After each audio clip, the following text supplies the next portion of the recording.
नमस्कार। आज हम एक बहुत महत्वपूर्ण यात्रा पर निकल रहे हैं, आधुनिक भारतीय इतिहास की। हाँ बिल्कुल। इसमें हम देखेंगे कि कैसे मुगल साम्राज्य मतलब जब वो कमजोर हुआ तो उसके बाद क्या हुआ। कैसे क्षेत्रीय ताकतें उभरी, फिर कैसे ब्रिटिश ईस्ट इंडिया कंपनी का प्रभाव बढ़ा और धीरे धीरे उन्होंने पूरे भारत पर कब्जा कर लिया। और फिर जाहिर है वो लंबा संघर्ष आज़ादी के लिए, और आखिर में आज़ादी मिली लेकिन विभाजन के साथ। हाँ, ये कहानी कोई छोटी नहीं है, करीब 2 सदियों की है ना? 18वीं सदी के मध्य से शुरू होकर 1947 तक। बिल्कुल। तो आज हमारा मकसद यही है कि इन स्रोतों से जो मुख्य बातें निकलती हैं, जो जानकारी मिलती है, उसे एक साथ पिरोकर आपके सामने रखें, एक विस्तृत चर्चा करें। हाँ, कोशिश रहेगी कि जो महत्वपूर्ण घटनाएं थीं, जो लोग थे, उनके पीछे के कारण क्या थे और फिर उनका नतीजा क्या निकला, इन सब पर रोशनी डाली जाए। हाँ, कुछ दिलचस्प कहानियां, कुछ उदाहरण, ताकि ये सिर्फ तथ्यों का ढेर न लगे बल्कि एक कहानी की तरह सामने आए। चलिए शुरू करते हैं ये विश्लेषण। तो शुरुआत करते हैं मुगल साम्राज्य के पतन से। औरंगजेब के बाद, जैसा कि हम जानते हैं, मुगल दरबार कमजोर होता गया और इसका फायदा उठाकर कई क्षेत्रीय शक्तियां सिर उठाने लगी। इनको हम समझने के लिए 3 हिस्सों में बांट सकते हैं। हाँ बिल्कुल, आसानी रहेगी। पहली श्रेणी थी उत्तराधिकार राज्यों की, सक्सेशन स्टेट्स। ये वो थे जो पहले मुगल सूबे थे, पर वहाँ के गवर्नरों ने लगभग अपनी आज़ादी घोषित कर दी। जैसे बंगाल, अवध, हैदराबाद। हाँ, हैदराबाद का उदाहरण लें। 1724 में निज़ाम उल मुल्क चिन किलिच खान ने इसकी नींव रखी। वो मुगल मॉडल पर ही जागीरदारी व्यवस्था लाए, लेकिन काफी हद तक स्वतंत्र थे। और उनकी नीतियां भी दिलचस्प थीं, जैसे पूरनचंद को दीवान बनाना, सहिष्णुता दिखाई। बिल्कुल, उन्होंने मराठों को भी दूर रखने की कोशिश की। पर 1748 में उनकी मृत्यु के बाद हैदराबाद में भी अस्थिरता आ गई। कर्नाटक भी इसी तरह उभरा, नवाब सादतुल्ला खान के तहत। अच्छा, ये तो हुई पहली कैटेगरी। दूसरी थी नए राज्य, न्यू स्टेट्स। ये वो राज्य थे जो मुगलों के खिलाफ विद्रोहों से पैदा हुए, जैसे मराठा, सिख, जाट, अफगान। यहाँ स्थानीय सरदारों या जमींदारों ने अपनी ताकत बनाई। हाँ, और तीसरी श्रेणी थी स्वतंत्र राज्यों की, इंडिपेंडेंट स्टेट्स। इन पर मुगलों का असर वैसे भी नाम मात्र का था, जैसे मैसूर, केरल या कई राजपूत राज्य। सिखों की बात करें तो गुरु गोविंद सिंह जी ने उन्हें एक सैन्य समुदाय बनाया था। बंदा बहादुर ने संघर्ष जारी रखा। हाँ, लेकिन फिर नादिर शाह और अहमद शाह अब्दाली के हमलों ने पंजाब में एक तरह का वैक्यूम पैदा कर दिया, और इसी उथल-पुथल में सिखों को फिर से संगठित होने का मौका मिला। और यहीं महाराजा रणजीत सिंह का उदय होता है, सुकरचकिया मिसिल से। बिल्कुल, उन्होंने एक बहुत शक्तिशाली सिख राज्य बनाया, सतलुज से झेलम तक फैला हुआ। और उनकी फौज वो यूरोपीय तरीके से ट्रेनिंग दी गई थी। कहते हैं एशिया की दूसरी सबसे तगड़ी फौज थी उस समय। लेकिन 1839 में उनकी मृत्यु के बाद ये राज्य भी बिखरने लगा। हाँ, वो एकता नहीं रह पाई। और मराठे, वो तो मुगलों के लिए शायद सबसे बड़ी चुनौती बनकर उभरे थे तो, लेकिन उनमें आपस में ही एकता की कमी थी। एक अखिल भारतीय साम्राज्य बनाने का विजन वो शायद नहीं था।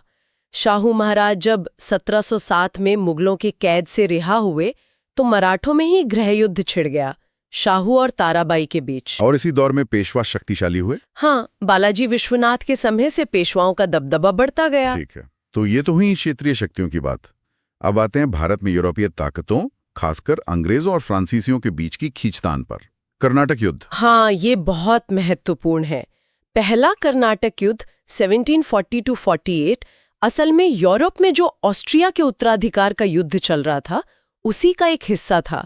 और इसमें एक खास घटना थी, सेंट थॉमे की लड़ाई 1746। हाँ, जिसमें बहुत छोटी सी फ्रांसीसी टुकड़ी ने कर्नाटक के नवाब अनवारुद्दीन की बड़ी सेना को हरा दिया। इससे यह साफ हो गया कि यूरोपीय सैन्य प्रशिक्षण और अनुशासन कितना बेहतर है। युद्ध तो खैर एक्सला चैपल की संधि से खत्म हुआ, लेकिन फ्रांसीसी गवर्नर डुप्ले के इरादे बड़े थे। वो यहीं नहीं रुका। नहीं, बिल्कुल नहीं। डुप्ले बहुत महत्वाकांक्षी था। उसने दूसरे कर्नाटक युद्ध 1749-54 में भारतीय रियासतों के अंदरूनी झगड़ों में दखल देना शुरू किया। हैदराबाद और कर्नाटक दोनों जगह उत्तराधिकार के विवाद थे। और उसने एक पक्ष का साथ दिया तो अंग्रेजों ने दूसरे का। हाँ, फ्रांसीसियों ने मुजफ्फर जंग हैदराबाद और चंदा साहिब कर्नाटक का साथ दिया, तो अंग्रेजों ने नासिर जंग और मोहम्मद अली का। यहीं पर रॉबर्ट क्लाइव का नाम उभरता है। आरकॉट पर उसका कब्जा एक बड़ा टर्निंग पॉइंट था। इस युद्ध का एक दिलचस्प नतीजा ये भी हुआ कि भारतीय शासक इन यूरोपीय कंपनियों पर और ज्यादा निर्भर हो गए। बिल्कुल, उन्हें लगने लगा कि सत्ता पाने या बचाने के लिए इनकी मदद जरूरी है। खैर, डुप्ले को वापस फ्रांस बुला लिया गया और पांडिचेरी की संधि 1755 हुई। फिर तीसरा कर्नाटक युद्ध 1758 से 63, ये भी यूरोप से जुड़ा था। हाँ, ये यूरोप के सप्तवर्षीय युद्ध का ही विस्तार था। इस बार फ्रांसीसी जनरल काउंट डे लाली आए। लेकिन इस बार अंग्रेज ज्यादा मजबूत थे। हाँ, क्योंकि तब तक वो प्लासी की लड़ाई 1757 जीत चुके थे और उन्हें बंगाल से काफी पैसा मिल रहा था। उनकी नौसेना भी फ्रांसीसियों से बेहतर थी। और निर्णायक लड़ाई हुई वांडी वॉश में 1760। बिल्कुल, सर आयरकूट ने लाली को बुरी तरह हराया। पेरिस की संधि 1763 के बाद फ्रांसीसियों को उनकी बस्तियां तो वापस मिल गईं, पर वो किलेबंदी नहीं कर सकते थे। भारत में उनकी राजनीतिक महत्वाकांक्षा खत्म हो गई। अंग्रेजों की सफलता के क्या कारण रहे होंगे फ्रांसीसियों के मुकाबले? कई कारण थे। ईस्ट इंडिया कंपनी एक प्राइवेट कंपनी थी जिसमें ज्यादा लचीलापन था, जबकि फ्रांसीसी कंपनी सरकारी नियंत्रण में थी। अंग्रेजी नौसेना बेहतर थी, उनके पास कलकत्ता, बॉम्बे, मद्रास जैसे महत्वपूर्ण ठिकाने थे। प्लासी के बाद उनके पास पैसा बहुत आ गया था और क्लाइव कूट जैसे बेहतर सैन्य लीडर्स भी थे। डुप्ले योग्य था, पर शायद उसे सही समर्थन नहीं मिला। चलिए अब बंगाल की तरफ चलते हैं। प्लासी की लड़ाई का जिक्र आया। सिराजुद्दौला नवाब बना 1756 में। अंग्रेजों से उसके झगड़े क्यों शुरू हुए? मुख्य रूप से दो वजहें थीं।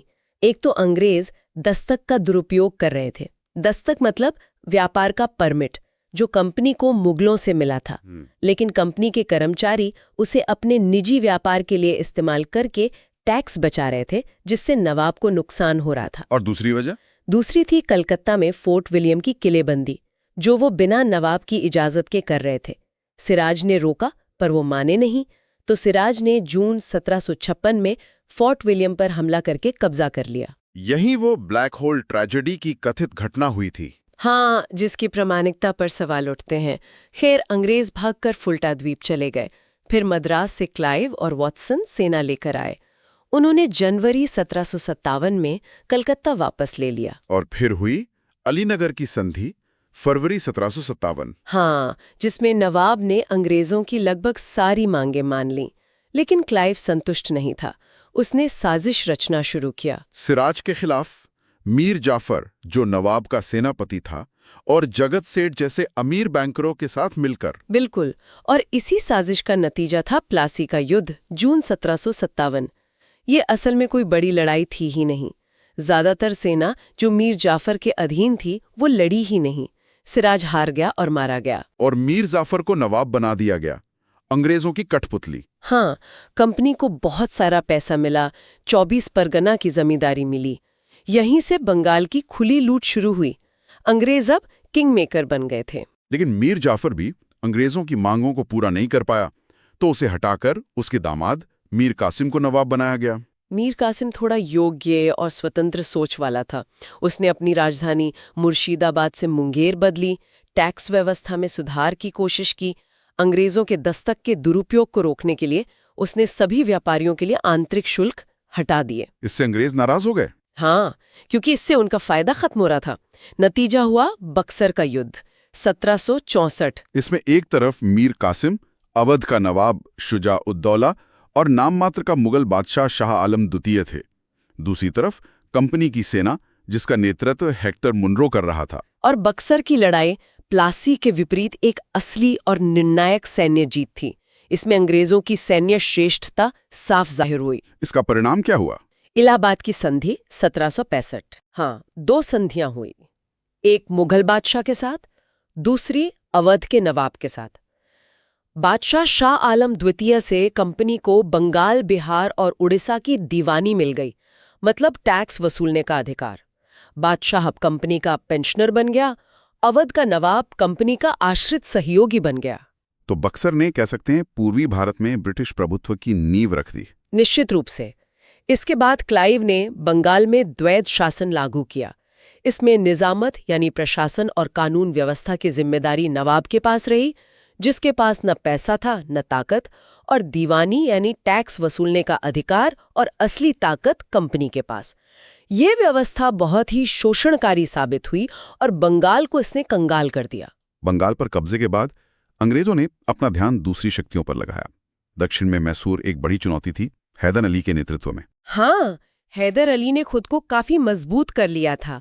पहला आंग्ल मैसूर युद्ध 1767-69 हुआ, जिसमें हैदर ने अपनी कूटनीति और सैन्य क्षमता से अंग्रेजों को चौंका दिया। उन्हें मद्रास की संधि करनी पड़ी, जिसमें एक दूसरे की रक्षा का वादा था। लेकिन अंग्रेजों ने ये वादा निभाया नहीं। जब मराठों ने हैदर पर हमला किया तो अंग्रेज मदद के लिए नहीं आए। इसी वजह से और फ्रांसीसी बंदरगाह माहे पर अंग्रेजों के कब्जे के कारण दूसरा आंग्ल मैसूर युद्ध 1784 शुरू हुआ। इसी युद्ध के दौरान हैदर अली की मृत्यु हुई 1782। हाँ, लेकिन उनके बेटे टीपू सुल्तान ने युद्ध जारी रखा। ये युद्ध मंगलौर की संधि 1784 के साथ खत्म हुआ, जिसमें दोनों पक्षों ने एक दूसरे के जीते हुए इलाके लौटा दिए। मतलब कोई नतीजा नहीं निकला। टीपू सुल्तान काफी मशहूर नाम है, एक योग्य शासक और अंग्रेजों का कट्टर दुश्मन माना जाता है। हाँ, वो काफी आधुनिक सोच का था। रॉकेट तकनीक में भी उसने काम किया था। तीसरा आंग्ल मैसूर युद्ध 1790-92 तब शुरू हुआ जब टीपू ने त्रावणकोर पर हमला किया, जो अंग्रेजों का सहयोगी राज्य था। इस बार गवर्नर जनरल कॉर्नवालिस ने खुद सेना का नेतृत्व किया और टीपू हार गया। हाँ, श्रीरंगपट्टनम की संधि 1792 हुई। टीपू को अपना आधा राज्य, भारी हर्जाना और अपने 2 बेटों को बंधक के तौर पर अंग्रेजों को देना पड़ा। ये तो बहुत अपमानजनक संधि थी। बिल्कुल। और फिर आया चौथा आंग्ल मैसूर युद्ध 1799। उस समय लॉर्ड वेलेस्ली गवर्नर जनरल था और वह सहायक संधि प्रणाली लेकर आया था। ये सहायक संधि क्या थी? Subsidiary alliance? हाँ, इसके तहत भारतीय शासक को अपनी सेना भंग करके कंपनी की सेना रखनी पड़ती थी, जिसका खर्चा उसे ही उठाना होता था। अपने दरबार में एक ब्रिटिश रेजिडेंट रखना पड़ता था।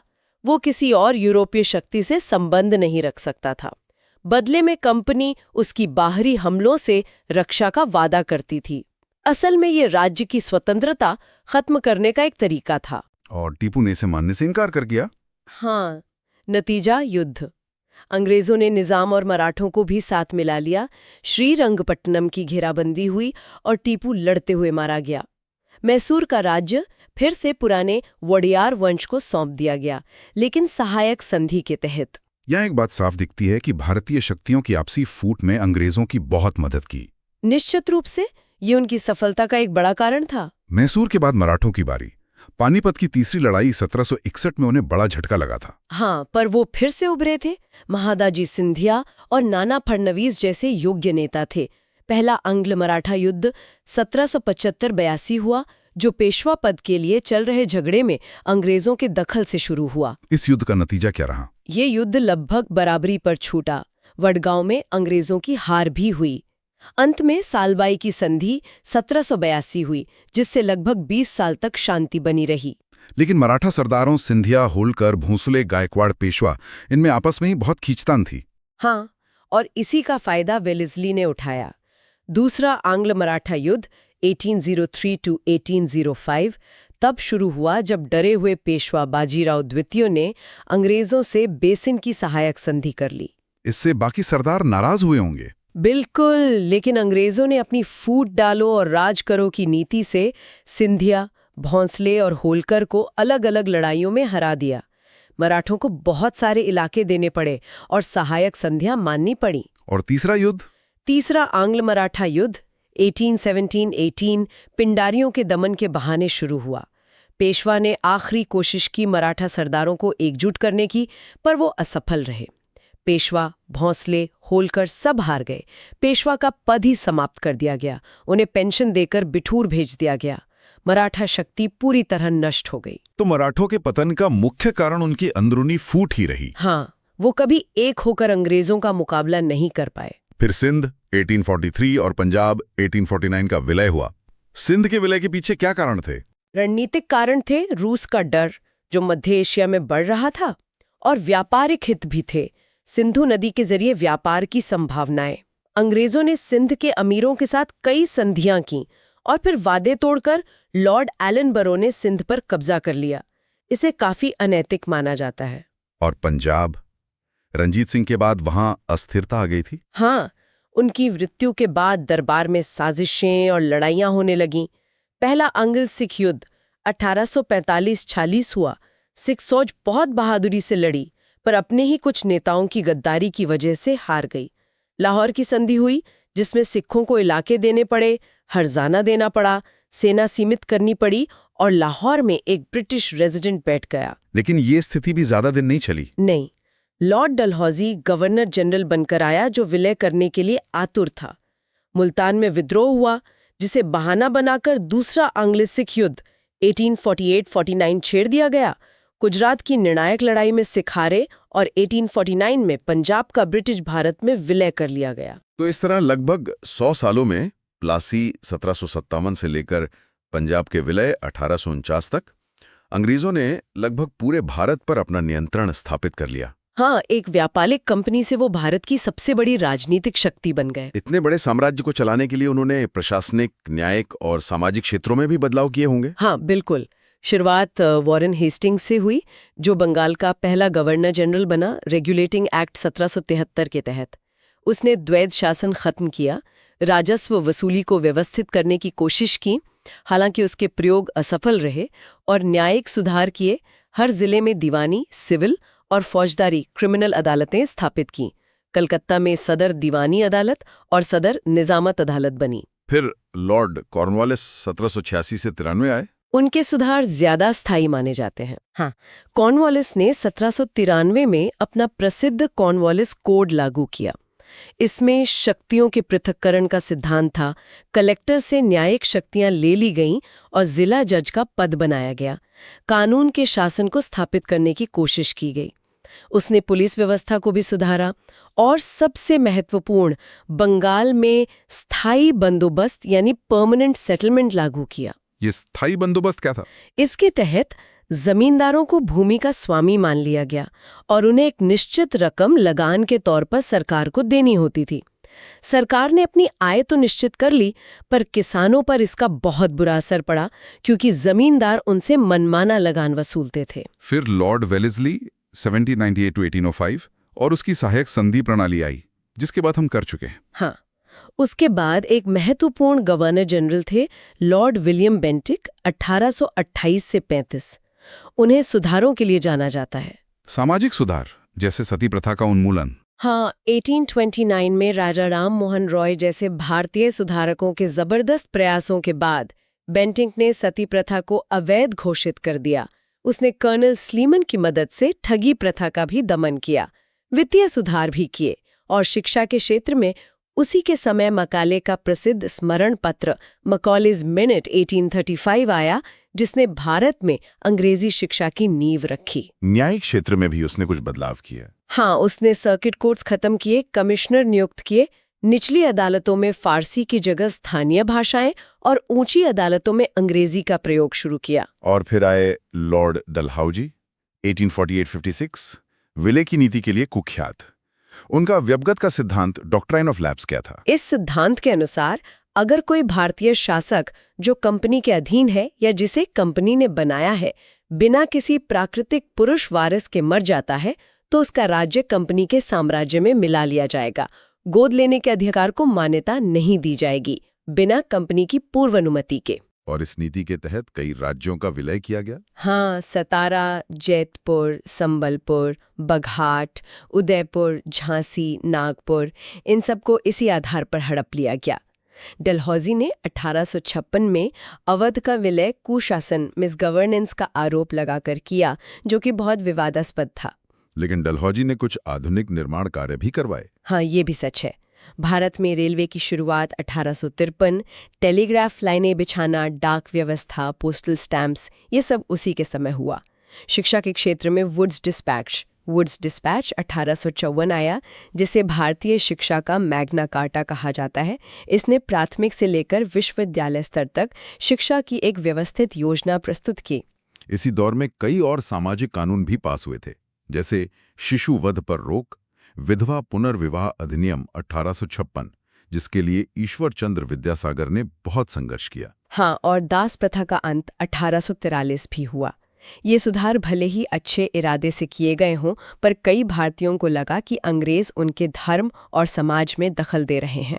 और इसी पृष्ठभूमि में मतलब इन सभी राजनीतिक, आर्थिक, सामाजिक, धार्मिक और सैनिक कारणों के चलते 1857 का महान विद्रोह हुआ। बिल्कुल। राजनीतिक कारणों में डलहौजी की विलय नीति, व्यपगत का सिद्धांत, शासकों के साथ अपमानजनक व्यवहार शामिल थे। आर्थिक कारणों में भारी लगान, भारतीय उद्योगों का विनाश, किसानों और कारीगरों की बदहाली थी। सामाजिक धार्मिक कारणों में अंग्रेजों का नस्लीय भेदभाव, ईसाई मिशनरियों की गतिविधियां और सती प्रथा या विधवा विवाह जैसे सुधारों को अपनी परंपराओं पर हमला माना जाना। और सैनिक कारण भी थे। सिपाहियों को कम वेतन, पदोन्नति के कम अवसर, दाढ़ी, मूछ या पगड़ी पहनने पर रोक, और सबसे बढ़कर 1856 का सामान्य सेवा भर्ती अधिनियम, जिसके तहत सिपाहियों को जरूरत पड़ने पर समुद्र पार भी भेजा जा सकता था, जो उस समय कई हिंदुओं के लिए धर्म भ्रष्ट होने जैसा था। और फिर वो तात्कालिक कारण आया, नई एनफील्ड राइफल के कारतूस, जिन पर गाय और सूअर की चर्बी लगी होने की अफवाह फैली। हाँ, इसे मुंह से काटना पड़ता था, जो हिंदू और मुसलमान दोनों सिपाहियों के लिए धार्मिक रूप से आपत्तिजनक था। 10 मई 1857 को मेरठ छावनी में सिपाहियों ने खुला विद्रोह कर दिया। वो दिल्ली की ओर बढ़े और वहां बूढ़े मुगल बादशाह बहादुर शाह जफर को अपना नेता घोषित कर दिया। हाँ, और फिर विद्रोह तेजी से उत्तर और मध्य भारत के कई हिस्सों में फैल गया। कानपुर में नाना साहब, लखनऊ में बेगम हजरत महल, झांसी में रानी लक्ष्मीबाई, बरेली में खान बहादुर खान, बिहार के आरा में कुंवर सिंह, ये कुछ प्रमुख नेता और केंद्र थे। लेकिन इतना व्यापक होने के बावजूद ये विद्रोह सफल क्यों नहीं हो पाया? कई कारण थे। एक तो ये पूरे देश में नहीं फैला। दक्षिण भारत और पंजाब काफी हद तक शांत रहे। विद्रोहियों में आपसी तालमेल और एक स्पष्ट योजना की कमी थी। उनके पास आधुनिक हथियार नहीं थे। कई बड़े जमींदार और शासक अंग्रेजों के वफादार बने रहे, और अंग्रेजों ने अपनी बेहतर सैन्य शक्ति और संगठन से विद्रोह को कुचल दिया। विद्रोह के परिणाम क्या हुए? सबसे बड़ा परिणाम तो ये हुआ कि ईस्ट इंडिया कंपनी का शासन समाप्त हो गया और भारत का शासन सीधे ब्रिटिश क्राउन यानी महारानी विक्टोरिया के अधीन आ गया। भारत सचिव, secretariat of state for India का पद बनाया गया। 1858 में महारानी की घोषणा हुई, जिसमें भारतीय राजाओं को उनके अधिकार लौटाने और धार्मिक मामलों में हस्तक्षेप न करने का वादा किया गया। हालांकि ये वादे पूरी तरह निभाए नहीं गए। सेना का पुनर्गठन भी हुआ होगा। हाँ, सेना में यूरोपीय सैनिकों की संख्या बढ़ाई गई, तोपखाने पर पूरी तरह यूरोपीय नियंत्रण रखा गया, फूट डालों और राज करो की नीति को और मजबूती से लागू किया गया, खासकर सेना में लड़ाकू और गैर लड़ाकू जातियों का विभाजन करके। अंग्रेजों और भारतीयों के बीच अविश्वास की खाई और गहरी हो गई। लेकिन क्या इस विद्रोह ने भारतीय राष्ट्रवाद के उदय में भी कोई भूमिका निभाई? हाँ, कह सकते हैं। भले ये विद्रोह पूरी तरह राष्ट्रवादी न हो, लेकिन इसने अंग्रेजी शासन के खिलाफ एक साझा दुश्मन की भावना पैदा की और इसने भविष्य के राष्ट्रवादी आंदोलन के लिए प्रेरणा का काम किया। तो राष्ट्रवाद का उदय कैसे हुआ? कौन से कारक जिम्मेदार थे? कई कारक थे। एक तो अंग्रेजी शासन ने ही अनजाने में भारत को राजनीतिक और प्रशासनिक रूप से एकीकृत किया। रेलवे, टेलीग्राफ ने लोगों को जोड़ा। पश्चिमी शिक्षा ने लोकतंत्र, स्वतंत्रता, राष्ट्रवाद जैसे विचारों से परिचय कराया। प्रेस और साहित्य की भूमिका भी अहम रही होगी। हाँ, बहुत अहम। समाचार पत्रों और राष्ट्रवादी साहित्य ने लोगों में राजनीतिक चेतना जगाई। फिर भारत के गौरवशाली अतीत की खोज हुई, जिससे लोगों में आत्मविश्वास बढ़ा। सामाजिक धार्मिक सुधार आंदोलनों जैसे ब्रह्म समाज, आर्य समाज, रामकृष्ण मिशन ने भी समाज को जगाने और आत्मविश्वास भरने का काम किया। और अंग्रेजों की कुछ नीतियां भी थीं जिन्होंने राष्ट्रवाद को भड़काया। हाँ, लॉर्ड लिटन की दमनकारी नीतियां जैसे वर्नैक्युलर प्रेस एक्ट या शस्त्र अधिनियम। बाद में लॉर्ड कर्जन का बंगाल विभाजन, इल्बर्ट बिल विवाद 1883 ने भी भारतीयों को दिखाया कि अंग्रेज नस्लीय समानता के कितने खिलाफ हैं। कांग्रेस की स्थापना 1885 से पहले भी कुछ राजनीतिक संगठन बने थे। हाँ, कई बने थे, जैसे दादा भाई नौरोजी की east India association London, Poona सार्वजनिक सभा, सुरेंद्रनाथ बैनर्जी की इंडियन एसोसिएशन, ये संगठन भारतीयों की मांगें उठाते थे, जैसे सिविल सेवा में सुधार, परिषदों में ज्यादा भारतीय प्रतिनिधित्व, प्रेस की आजादी आदि। और फिर 1885 में बम्बई में भारतीय राष्ट्रीय कांग्रेस की स्थापना हुई। एक रिटायर्ड अंग्रेज अधिकारी एओ ह्यूम की इसमें मुख्य भूमिका थी। हाँ, इसको लेकर दो थ्योरीज चलती हैं, सेफ्टी वॉल्व या सुरक्षा निकास और लाइटनिंग कंडक्टर, तड़ित चालक। सेफ्टी वॉल्व कहती है कि ह्यूम और वाइसराय डफरिन ने कांग्रेस को इसलिए बनवाया ताकि भारतीयों का बढ़ता गुस्सा हिंसा का रूप न ले, बल्कि एक सुरक्षित चैनल से बाहर निकल जाए। और लाइटनिंग कंडक्टर ये कहती है कि शुरुआती भारतीय नेताओं ने ह्यूम का इस्तेमाल किया ताकि अंग्रेजी सरकार का सीधा दमन उन पर ना हो, ह्यूम एक कवच की तरह काम करे।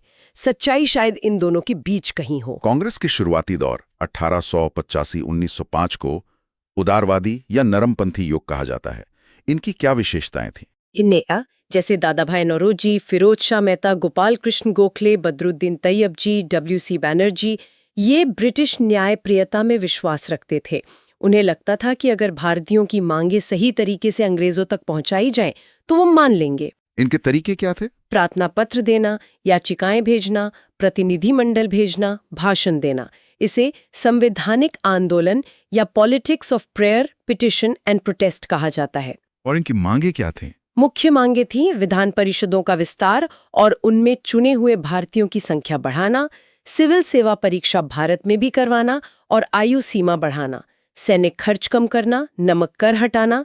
दादाभाई नौरोजी ने अपनी ड्रेन थ्योरी, धन निष्कासन सिद्धांत से बताया कि कैसे भारत का धन ब्रिटेन जा रहा है। क्या इन्हें कुछ सफलता मिली? बहुत ज्यादा नहीं, पर हाँ, 1892 का भारतीय परिषद अधिनियम पास हुआ, जिससे परिषदों में भारतीयों की संख्या थोड़ी बढ़ी। सबसे बड़ी उपलब्धि ये थी कि उन्होंने राजनीतिक चेतना जगाई और भविष्य के आंदोलन की नींव रखी। लेकिन उनका सामाजिक आधार बहुत सीमित था, मुख्यतः पढ़े लिखे शहरी वर्ग तक, और उनके तरीकों को बाद में अप्रभावी माना जाने लगा। और यहीं से उग्रवादी या गर्मपंथी राजनीति का उदय हुआ 1905-1919। इसके क्या कारण थे? एक तो उदारवादियों की भिक्षावृत्ति वाली राजनीति से निराशा, दूसरा लॉर्ड कर्जन की प्रतिक्रियावादी नीतियां, खासकर 1905 का बंगाल विभाजन, जिसने पूरे देश में जबरदस्त रोष पैदा किया, तीसरा अंतर्राष्ट्रीय घटनाएं जैसे इथियोपिया की इटली पर जीत, जापान की रूस पर जीत। इनसे भारतीयों का आत्मविश्वास बढ़ा कि यूरोपीय शक्तियां अजय नहीं हैं। प्रमुख नेता कौन थे इस धारा के? लाल बाल पाल की तिकड़ी, लाला लाजपत राय पंजाब, बाल गंगाधर तिलक महाराष्ट्र, बिपिन चंद्र पाल बंगाल और अरबिंदो घोष भी एक प्रमुख विचारक थे। इनकी विचारधारा और तरीके उदारवादियों से कैसे अलग थे? ये ब्रिटिश न्याय में विश्वास नहीं रखते थे। तिलक ने नारा दिया, स्वराज मेरा जन्मसिद्ध अधिकार है और मैं इसे लेकर रहूंगा। ये आत्मनिर्भरता, आत्मसम्मान और जन कार्रवाई में विश्वास करते थे।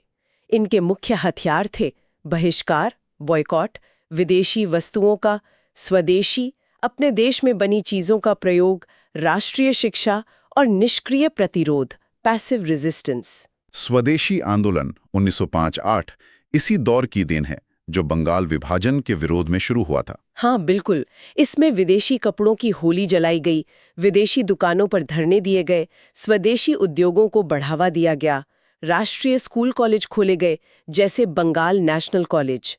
तिलक ने महाराष्ट्र में गणपति उत्सव और शिवाजी उत्सव का इस्तेमाल लोगों को एकजुट करने के लिए किया। स्वयंसेवक दल बनाए गए। ये आंदोलन सिर्फ बंगाल तक सीमित रहा या बाहर भी फैला? नहीं, ये बंगाल से बाहर भी फैला। पंजाब, महाराष्ट्र, मद्रास प्रेसिडेंसी, कई जगह इसका असर दिखा। इसमें छात्रों, महिलाओं और कुछ हद तक मजदूर वर्ग ने भी हिस्सा लिया, लेकिन ये किसानों को बड़े पैमाने पर साथ नहीं जोड़ पाया। आंदोलन का अंत कैसे हुआ? सरकार ने जबरदस्त दमन किया, कई नेता गिरफ्तार कर लिए गए, तिलक को 6 साल के लिए बर्मा भेज दिया गया और 1907 में कांग्रेस के सूरत अधिवेशन में नरम दल और गरम दल के बीच विभाजन हो गया, जिससे आंदोलन कमजोर पड़ गया। सूरत विभाजन क्यों हुआ? लक्ष्यों और तरीकों को लेकर मतभेद थे। गरम दल चाहता था कि बहिष्कार और स्वदेशी आंदोलन पूरे देश में फैले और लक्ष्य पूर्ण स्वराज हो, जबकि नरम दल इसे बंगाल तक सीमित रखना चाहता था और उनका लक्ष्य अभी भी स्वशासन, सेल्फ गवर्नमेंट था। अध्यक्ष पद को लेकर भी विवाद था। इसी बीच सरकार मॉर्लेमेंटो सुधार 1909 ले आई। हाँ, ये उदारवादियों को खुश करने और बढ़ते उग्रवाद को रोकने की कोशिश थी। इसमें परिषदों का आकार थोड़ा और बढ़ाया गया, पर सबसे विवादास्पद चीज थी मुसलमानों के लिए पृथक निर्वाचन मंडल, सेपरेट इलेक्टोरेट की शुरुआत। इसने भारत में सांप्रदायिक विभाजन के बीज बो दिए।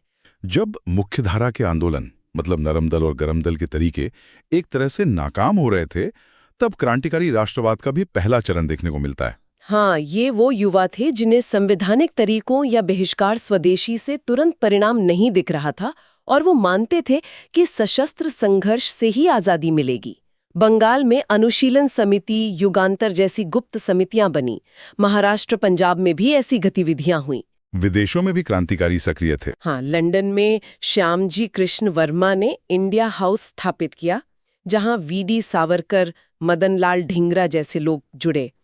पेरिस में मैडम भीखाजी कामा थीं, जिन्होंने वंदे मातरम अखबार निकाला। बर्लिन में वीरेंद्रनाथ चट्टोपाध्याय थे और अमेरिका और कनाडा में गदर पार्टी बनी, लाला हरदयाल जिसके प्रमुख नेता थे। कोमागाटा मारू घटना 1914 और गदर आंदोलन का प्रयास भी इसी दौर का है। इन क्रांतिकारी गतिविधियों का क्या महत्व रहा? भले ही वो तुरंत आजादी ना दिला पाए हों, पर उन्होंने युवाओं को प्रेरित किया, उनमें देशभक्ति और बलिदान की भावना भरी और अंग्रेजी सरकार पर दबाव बनाए रखा। फिर 1916 में होम रूल लीग आंदोलन शुरू हुआ। इसका संदर्भ क्या था? पहला विश्व युद्ध चल रहा था। तिलक जेल से रिहा हो चुके थे। राष्ट्रीय आंदोलन में एक तरह का ठहराव आ गया था। एनी बेसेंट, जो आयरलैंड की थीं और थियोसॉफिकल सोसाइटी से जुड़ी थीं, उन्होंने आयरिश होम रूल लीग की तर्ज पर भारत में आंदोलन चलाने का विचार रखा।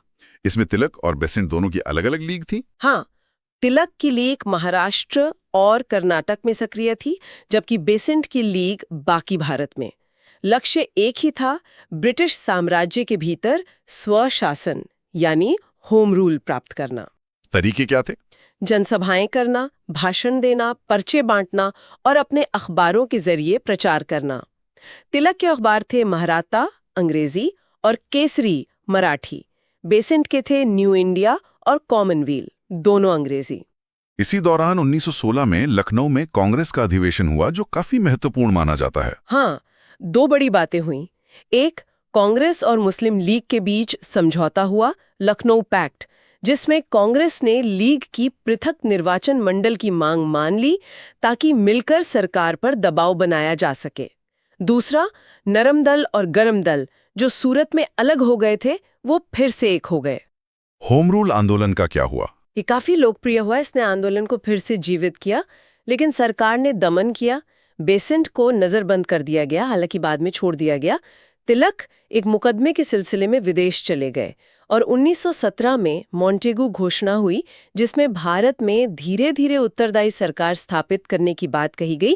इसने भी आंदोलन को थोड़ा धीमा किया, पर इसने गांधी जी के बड़े आंदोलनों के लिए जमीन तैयार कर दी। और फिर भारतीय राजनीति के मंच पर महात्मा गांधी का आगमन होता है। 1915 में वो दक्षिण अफ्रीका से भारत लौटे। हाँ, दक्षिण अफ्रीका में उन्होंने सत्याग्रह और अहिंसा का सफल प्रयोग किया था।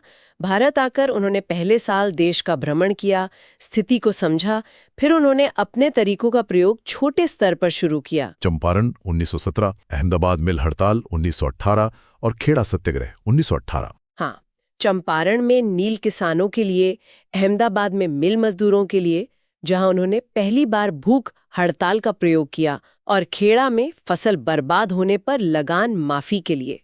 ये तीनों सफल रहे और गांधी जी एक राष्ट्रीय नेता के रूप में स्थापित हो गए। फिर आया 1919 का साल, जो बहुत घटनाओं भरा रहा, रॉलेट एक्ट। हाँ, विश्व युद्ध खत्म होने के बाद अंग्रेज सरकार अराजक और क्रांतिकारी अपराध अधिनियम, anarchical and revolutionary crimes act लाई, जिसे रॉलेट एक्ट कहा गया।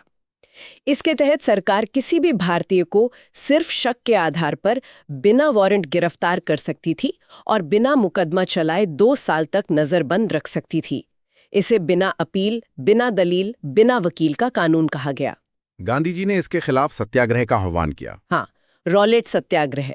ये गांधी जी का पहला अखिल भारतीय सत्याग्रह था। देश भर में हड़तालें हुई, प्रदर्शन हुए। और इसी दौरान पंजाब में हुआ जलियांवाला बाग हत्याकांड, 13 अप्रैल 1919। हाँ, अमृतसर में 2 स्थानीय नेताओं डॉक्टर सत्यपाल और सैफुद्दीन किचलू की गिरफ्तारी के विरोध में जलियांवाला बाग में एक शांतिपूर्ण सभा हो रही थी। बैसाखी का दिन था। जनरल डायर ने वहां पहुंचकर बिना चेतावनी दिए निहत्ती भीड़ पर गोलियां चलवा दी। सैकड़ों लोग मारे गए, हजारों घायल हुए। इस घटना ने पूरे देश को झकझोर कर रख दिया। हाँ, ब्रिटिश शासन का क्रूर चेहरा सामने आ गया।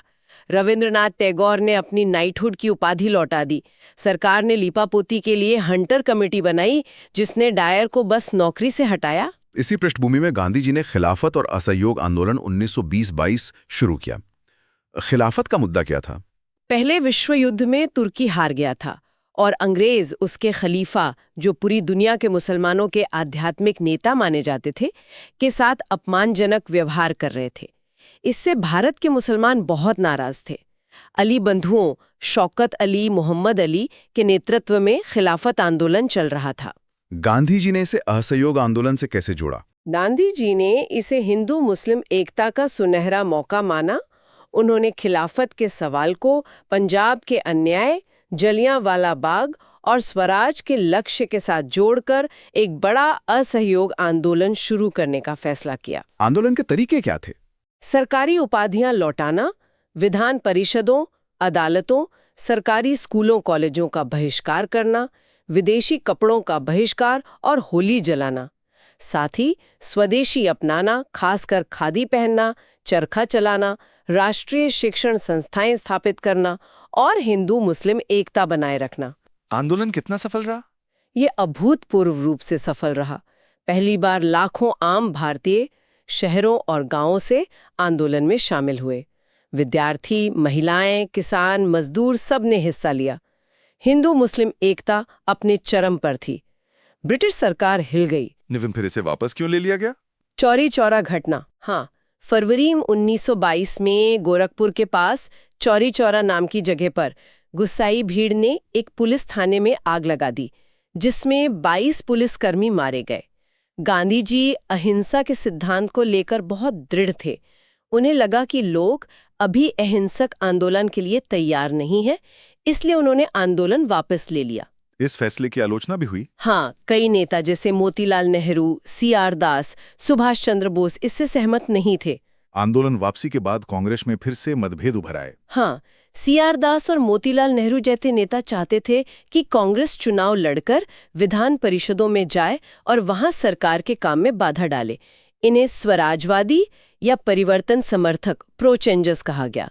दूसरे नेता जैसे राजगोपालाचारी, वल्लभ भाई पटेल, राजेंद्र प्रसाद परिषदों में जाने के खिलाफ थे और रचनात्मक कार्यों जैसे खादी, छुआछूत उन्मूलन पर जोर देना चाहते थे। इन्हें अपरिवर्तनवादी कहा गया। स्वराज पार्टी का गठन हुआ 1923। हाँ, स्वराजवादियों ने कांग्रेस के अंदर ही स्वराज पार्टी बनाई और चुनाव लड़कर परिषदों में पहुंचे भी। उन्होंने वहां काफी हंगामा किया, पर 1925 में सीआर दास की मृत्यु के बाद पार्टी कमजोर पड़ गई। फिर 1927 में साइमन कमीशन आया। हाँ, 1919 के अधिनियम की समीक्षा करने और आगे के संवैधानिक सुधारों पर सिफारिश देने के लिए सर जॉन साइमन की अध्यक्षता में एक आयोग बनाया गया। इसमें सारे सदस्य अंग्रेज थे, एक भी भारतीय नहीं। इसका जबरदस्त विरोध हुआ।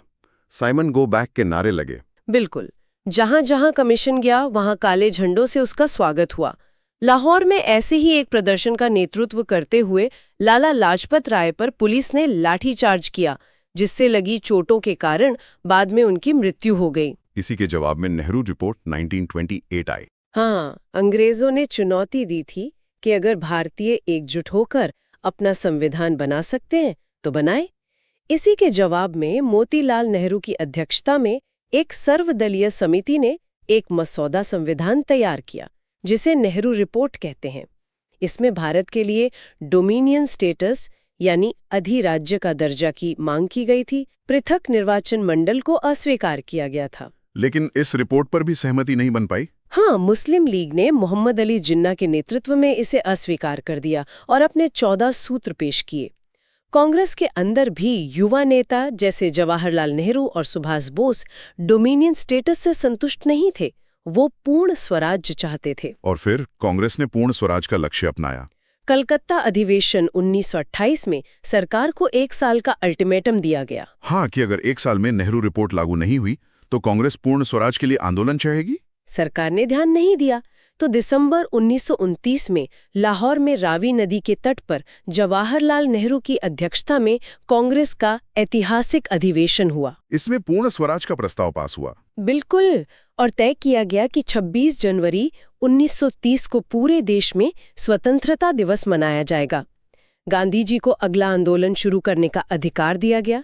गांधी जी ने वायसराय लॉर्ड इरविन के सामने अपनी 11 सूत्री मांगें रखीं, जिनमें नमक कर खत्म करना, लगान कम करना, राजनीतिक कैदियों को रिहा करना शामिल था। इरविन ने इन मांगों को नजरअंदाज कर दिया। हाँ, और तब गांधी जी ने अपना अगला बड़ा आंदोलन शुरू किया, सविनय अवज्ञा आंदोलन, सिविल डिसोबीडियंस मूवमेंट। इसकी शुरुआत प्रसिद्ध दांडी मार्च से हुई। हाँ, 12 मार्च 1930 को गांधी जी अपने 78 अनुयायियों के साथ साबरमती आश्रम से दांडी समुद्र तट के लिए पैदल निकले। लगभग 240 मील की यात्रा करके 6 अप्रैल को दांडी पहुंचे और वहां समुद्र के पानी से नमक बनाकर नमक कानून तोड़ा। ये एक प्रतीक था अंग्रेजी कानूनों को ना मानने का। बिल्कुल, और इसके साथ ही पूरे देश में आंदोलन फैल गया। जगह जगह नमक कानून तोड़ा गया, विदेशी कपड़ों और शराब की दुकानों पर धरने दिए गए, किसानों ने लगान देने से मना किया, सरकारी कर्मचारियों ने इस्तीफे दिए।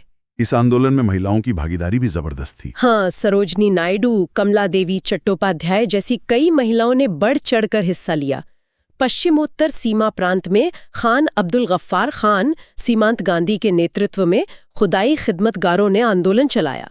सरकार ने दमन का सहारा लिया। हाँ, हजारों लोगों को गिरफ्तार किया गया, लाठीचार्ज हुए, गोलियां चलीं। इसी बीच लंदन में पहला गोलमेज सम्मेलन राउंड टेबल कॉन्फ्रेंस 1930 हुआ, जिसका कांग्रेस ने बहिष्कार किया। फिर गांधी इरविन समझौता मार्च 1931 हुआ। हाँ, सरकार ने राजनीतिक कैदियों जिन पर हिंसा का आरोप नहीं था को रिहा करना और नमक बनाने की छूट देना स्वीकार किया। बदले में गांधी जी ने सविनय अवज्ञा आंदोलन स्थगित कर दिया और दूसरे गोलमेज सम्मेलन 1931 में भाग लेने पर सहमत हुए। लेकिन दूसरा सम्मेलन असफल रहा। हाँ, वहां अल्पसंख्यक प्रतिनिधित्व के सवाल पर सहमति नहीं बन पाई। गांधी जी निराश होकर लौटे और आंदोलन फिर से शुरू किया गया 1932। पर इस बार सरकार ज्यादा तैयार थी और दमन भी ज्यादा सख्त था। आंदोलन में पहले जैसा जोश नहीं रहा। इसी बीच ब्रिटिश प्रधानमंत्री रैमसे मैकडॉनल्ड ने सांप्रदायिक पंचाट कम्युनल अवार्ड 1932 की घोषणा की। हाँ, इसमें दलित वर्गों डिप्रेस्ड क्लासेस के लिए भी पृथक निर्वाचन मंडल का प्रावधान था। गांधी जी ने इसे हिंदू समाज को बांटने की चाल माना और इसके विरोध में पूना की यरवदा जेल में आमरण अनशन शुरू कर दिया। तब डॉक्टर B.R. अम्बेडकर और गांधी जी के बीच पूना समझौता 1932 हुआ। हाँ, अम्बेडकर ने दलितों के लिए पृथक निर्वाचन मंडल की मांग छोड़ दी। बदले में प्रांतीय विधानमंडलों में उनके लिए आरक्षित सीटों की संख्या लगभग दोगुनी कर दी गई। 1934 आते आते सविनय अवज्ञा आंदोलन पूरी तरह समाप्त हो गया। इसके बाद क्या हुआ? 1935 का भारत सरकार अधिनियम आया। हाँ, ये एक लंबा और जटिल कानून था। इसमें प्रांतीय स्वायत्तता दी गई, मतलब प्रांतों में चुनी हुई सरकारें बनाई जा सकती थीं। केंद्र में एक अखिल भारतीय संघ का प्रस्ताव था जो कभी लागू नहीं हो पाया, और केंद्र में द्वैध शासन लागू किया गया। कांग्रेस ने इस अधिनियम के तहत 1937 में चुनाव लड़े। हाँ, और उन्हें जबरदस्त सफलता मिली। उन्होंने कई प्रांतों में अपनी सरकारें बनाई। इन मंत्रालयों ने लगभग 28 महीने काम किया और कुछ सुधार कार्य भी किए। लेकिन 1939 में द्वितीय विश्व युद्ध शुरू हो गया। हाँ, और वाइसराय लॉर्ड लिनलिथगो ने बिना भारतीय नेताओं से सलाह किए भारत को भी युद्ध में शामिल घोषित कर दिया। इसके विरोध में कांग्रेस मंत्रालयों ने इस्तीफा दे दिया। इसी दौर में मुस्लिम लीग की पाकिस्तान की मांग भी तेज हो गई। हाँ, 1940 में लीग के लाहौर अधिवेशन में पहली बार औपचारिक रूप से एक अलग मुस्लिम राष्ट्र पाकिस्तान का प्रस्ताव पास किया गया। युद्ध में भारतीयों का सहयोग पाने के लिए अंग्रेजों ने कुछ प्रस्ताव रखे। हाँ, 1940 में ऑगस्ट प्रस्ताव आया, जिसमें युद्ध के बाद डोमिनियन स्टेटस और वाइसराय की कार्यकारिणी परिषद के विस्तार की बात कही गई। कांग्रेस ने इसे ठुकरा दिया। फिर गांधी जी ने व्यक्तिगत सत्याग्रह शुरू किया, जिसमें चुने हुए लोग सीमित रूप से सत्याग्रह करते थे, विनोबा भावे पहले सत्याग्रही थे। और 1942 में क्रिप्स मिशन आया। हाँ, सर स्टैफर्ड क्रिप्स एक प्रस्ताव लेकर आए जिसमें युद्ध के बाद डोमिनियन स्टेटस और भारतीय संघ से अलग होने का अधिकार देने की बात थी। पर ये भी भविष्य के वादे थे। कांग्रेस ने इसे पोस्ट डेटेड चेक कहकर खारिज कर दिया। लीग ने भी इसे अस्वीकार कर दिया क्योंकि इसमें पाकिस्तान की मांग साफ तौर पर नहीं मानी गई थी। और क्रिप्स मिशन की विफलता और बढ़ते जापानी खतरे के बीच गांधी जी ने अपना आखिरी बड़ा आंदोलन शुरू किया, भारत छोड़ो आंदोलन, अगस्त 1942। हाँ, 8 अगस्त 1942 को बंबई में कांग्रेस के अधिवेशन में भारत छोड़ो प्रस्ताव पास हुआ। गांधी जी ने करो या मरो, डू और डाई का नारा दिया। सरकार ने तुरंत प्रतिक्रिया दी। हाँ, अदी सुबह ही गांधी जी समेत सभी बड़े नेताओं को गिरफ्तार कर लिया गया। कांग्रेस को अवैध घोषित कर दिया गया। लेकिन नेताओं की गिरफ्तारी के बाद जनता ने खुद आंदोलन संभाल लिया। ये एक स्वतः स्फूर्त जन विद्रोह बन गया। इसमें हिंसा भी हुई। हाँ, कई जगहों पर सरकारी इमारतों पर हमले हुए, रेलवे लाइनें उखाड़ी गईं, टेलीग्राफ के तार काटे गए। कुछ जगहों पर समानांतर सरकारें भी बनी, जैसे सतारा महाराष्ट्र में और मिदनापुर बंगाल में। सरकार ने इसे कैसे दबाया? बहुत बेरहमी से। लाठीचार्ज, गोलीबारी, हवाई जहाजों से बमबारी भी की गई। हजारों लोग मारे गए, लाखों गिरफ्तार हुए। आंदोलन 1944 तक पूरी तरह कुचल दिया गया। इस आंदोलन का महत्व क्या था? भले भी ये अपने तात्कालिक लक्ष्य में सफल न हुआ हो, पर इसने भारतीय राष्ट्रवाद की गहराई और अंग्रेजों के खिलाफ गुस्से को जाहिर कर दिया। इसने अंग्रेजों को ये एहसास करा दिया कि अब वो ज्यादा समय तक भारत पर शासन नहीं कर सकते। इसने आजादी की प्रक्रिया को तेज कर दिया। विश्व युद्ध 1945 में खत्म हुआ, उसके बाद के घटनाक्रम तेजी से बदले। हाँ, ब्रिटेन में लेबर पार्टी की सरकार आई जो भारत को आजादी देने के पक्ष में थी। 1945 में वायसराय विविल ने शिमला में एक सम्मेलन बुलाया ताकि अंतरिम सरकार बनाई जा सके, पर कांग्रेस और लीग के बीच सहमति न बन पाने के कारण वो विफल रहा। फिर 1946 में कैबिनेट मिशन आया। हाँ, ब्रिटिश कैबिनेट के 3 सदस्य पैथिक लॉरेंस, स्टैफोर्ड क्रिप्स, एवी अलेक्जेंडर भारत आए। उन्होंने एक त्रिस्तरीय योजना पेश की, प्रांतों के समूह, ग्रुप्स और एक कमजोर केंद्र। इसमें पूर्ण पाकिस्तान की मांग को खारिज कर दिया गया था, लेकिन प्रांतों को समूह बनाने की छूट दी गई थी, जिससे लीग को लगा कि भविष्य में पाकिस्तान बन सकता है। क्या इस योजना को स्वीकार किया गया? शुरुआत में कांग्रेस और लीग दोनों ने इसे स्वीकार कर लिया, लेकिन बाद में व्याख्याओं को लेकर मतभेद हो गए और लीग ने अपनी स्वीकृति वापस ले ली। लीग ने पाकिस्तान की मांग को लेकर 16 अगस्त 1946 को प्रत्यक्ष कार्रवाई दिवस यानी डायरेक्ट एक्शन डे मनाने का आह्वान किया। इसके भयानक परिणाम हुए। हाँ, कलकत्ता में जबरदस्त सांप्रदायिक दंगे भड़क उठे, ग्रेट कैलकाटा किलिंग्स, जो फिर नोखाली, बिहार, पंजाब तक फैल गए। हजारों लोग मारे गए। इसी बीच नेहरू के नेतृत्व में अंतरिम सरकार बनी सितंबर 1946। हाँ, लीग शुरू में शामिल नहीं हुई पर बाद में शामिल हो गई, लेकिन उसका रवैया सरकार के काम में बाधा डालने वाला रहा। दिसंबर 1946 में संविधान सभा की पहली बैठक हुई, जिसका लीग ने बहिष्कार किया। माहौल बहुत तनावपूर्ण हो गया था। हाँ, विभाजन लगभग तय लग रहा था। फरवरी 1947 में ब्रिटिश प्रधानमंत्री क्लेमेंट एटली ने घोषणा की कि अंग्रेज जून 1948 तक भारत छोड़ देंगे, चाहे सत्ता का हस्तांतरण किसी एक सरकार को हो या कई को। और लॉर्ड माउंटबेटन को नया वाइसरॉय बनाकर भेजा गया ताकि सत्ता हस्तांतरण जल्दी हो सके। हाँ, माउंटबेटन ने आते ही तेजी से काम किया। उन्होंने पाया कि कांग्रेस और लीग के बीच समझौता असंभव है और विभाजन ही एकमात्र रास्ता बचा है। उन्होंने एक योजना तैयार की, 3 जून 1947 की माउंटबेटन योजना। हाँ, इसमें भारत के विभाजन को स्वीकार कर लिया गया। पंजाब और बंगाल का बंटवारा मुस्लिम और गैर मुस्लिम बहुल जिलों के आधार पर होना था। रियासतों को भारत या पाकिस्तान में शामिल होने या स्वतंत्र रहने का विकल्प दिया गया। हालांकि स्वतंत्र रहने का विकल्प व्यावहारिक नहीं था। कांग्रेस और लीग दोनों ने मजबूरी में इसे स्वीकार कर लिया। फिर भारतीय स्वतंत्रता अधिनियम जुलाई 1947। हाँ, ब्रिटिश संसद में पास हुआ। हाँ, जिसके तहत 15 अगस्त 1947 को भारत और पाकिस्तान 2 नए डोमिनियन स्टेट्स बनाए गए।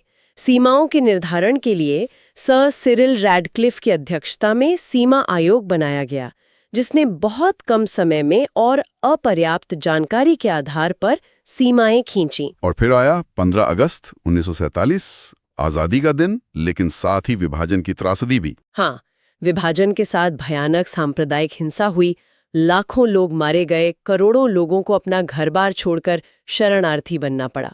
ये मानव इतिहास के सबसे बड़े विस्थापनों में से एक था। गांधी जी उस समय दिल्ली के जश्न में शामिल न होकर बंगाल के दंगा प्रभावित इलाकों में शांति स्थापित करने की कोशिश कर रहे थे। रियासतों का विलय भी एक बड़ी चुनौती थी। हाँ, लगभग 565 रियासतें थीं। सरदार वल्लभ भाई पटेल ने वीपी मेनन की मदद से जबरदस्त कूटनीति और कहीं-कहीं दबाव का इस्तेमाल करके ज्यादातर रियासतों का भारत में विलय करवाया।